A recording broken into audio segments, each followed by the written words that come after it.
Hello lovelies, in this video the Britain Dr. Edwards is going to be talking to you about biodiversity. Now there are a few videos on this and this is all that you need for your A-level biology.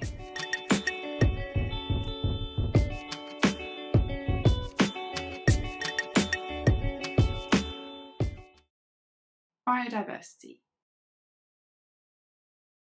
Biodiversity is the variety of living organisms in a given area or habitat.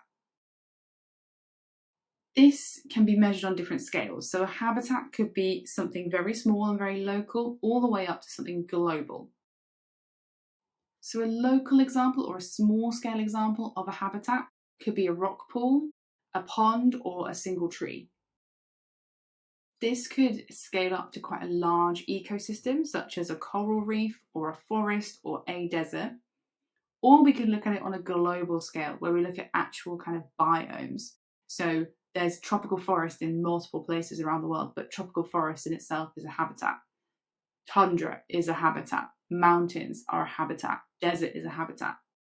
So we've got these kind of differences in scale, and we can measure biodiversity in each of these. It's important to still measure biodiversity on a local or a small scale, because even at a small scale, one rock pool, one pond, or a single tree could support really large numbers of species, plants and animals. It's also really important for us to measure global biodiversity, because then we can actually provide baselines in order to be able to know if that biodiversity is changing at any point. And therefore we can monitor the impact that, say, climate change or human impact is having on biodiversity in those areas.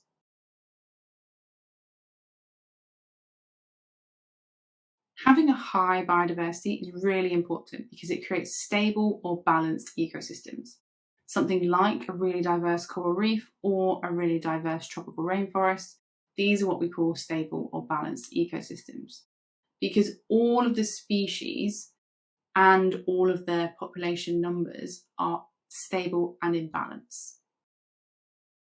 The environmental conditions are very stable and it keeps the population size pretty constant. So there's not big changes or fluctuations in the size of populations within this ecosystem. Normally this is due to large food webs, interconnected food webs, so there's a high interdependence there. So this means that small changes to the population size of one species wouldn't have a massive impact on the entire ecosystem, because there's lots of other species they can depend on for food, for example. Having high biodiversity, therefore, then makes you more resistant to change, whereas having low biodiversity in your ecosystem would be the opposite, because you would be more likely to suffer quite big impacts if one species was taken away or removed or migrated or went extinct. If a stable ecosystem is lost for some reason, so natural disaster or through human interaction, then it can take hundreds of years for that stable ecosystem to recover and get back to where it was. And the impacts on all the species that rely on that ecosystem is huge. So, for example, tropical rainforest can be lost because of deforestation, or coral reefs can be lost due to bleaching from high temperatures of the sea and also high carbon dioxide concentrations in the seawater where it dissolves out of the atmosphere. And those are obviously both the result of climate change.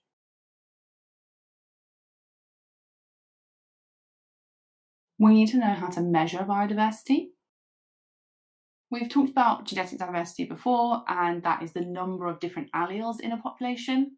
It can be measured or at least estimated. It's quite hard, but you can use genetic techniques in order to do that. The other way of measuring biodiversity is looking at species diversity. This is otherwise known as species richness, which we can measure, and species richness is the number of different species in an area. Or we could measure the index of diversity. This is where we need to measure the number of different species and the number of individuals of each of those species in an area.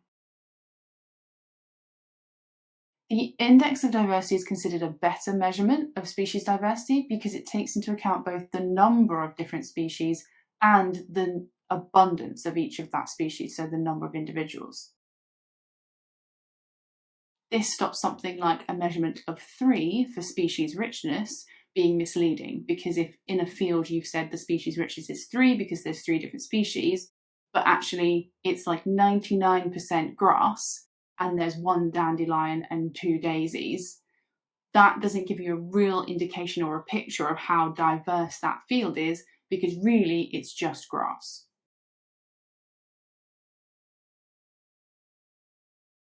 Calculating the index of diversity.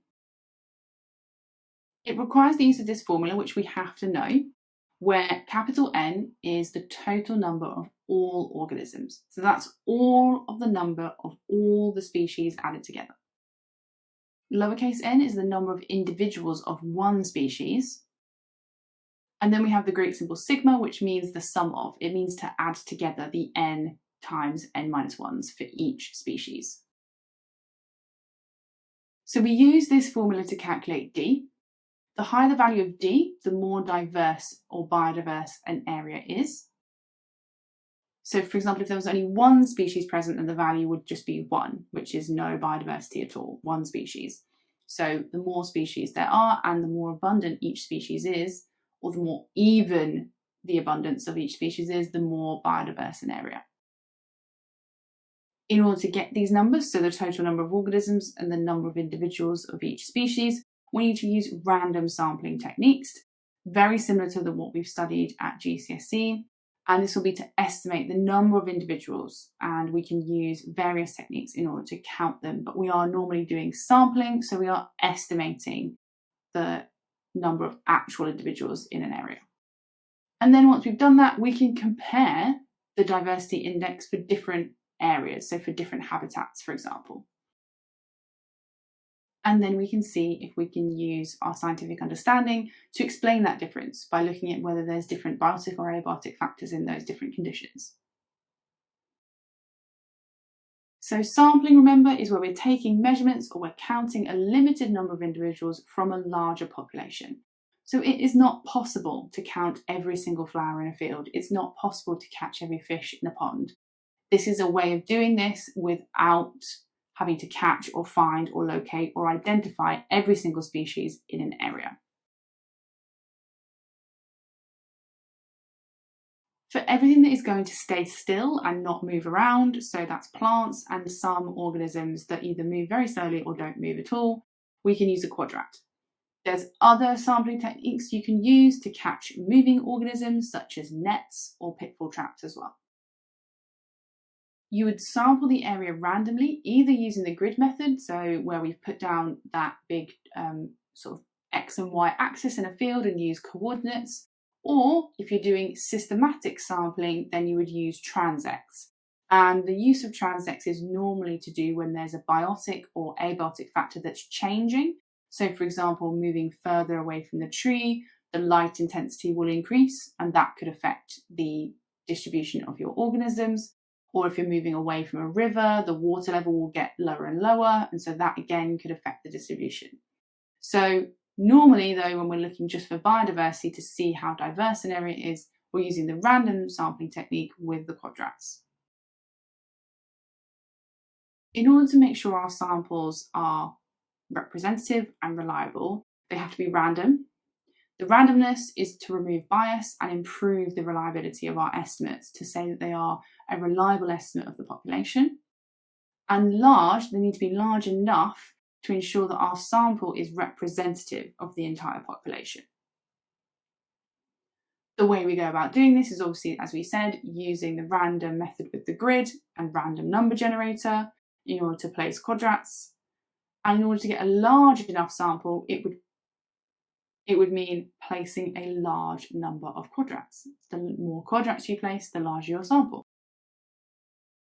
We're going to talk about this a little bit more when we look at statistics, but it reduces the probability that any patterns that you're finding or seeing are due to chance.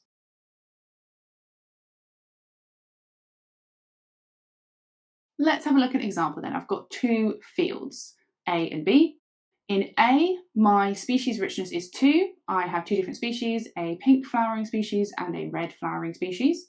And in field B, I have a species richness of 3 because I also have a white flowering species.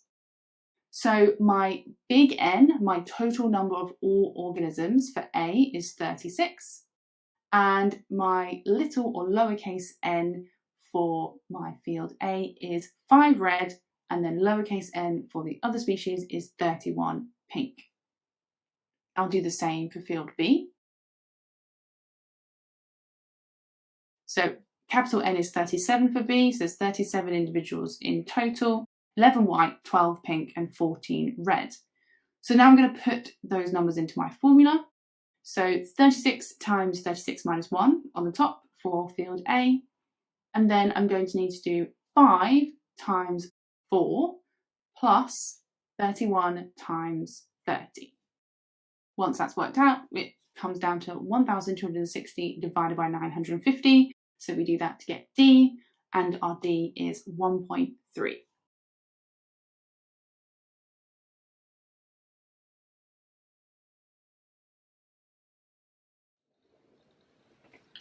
Ouch!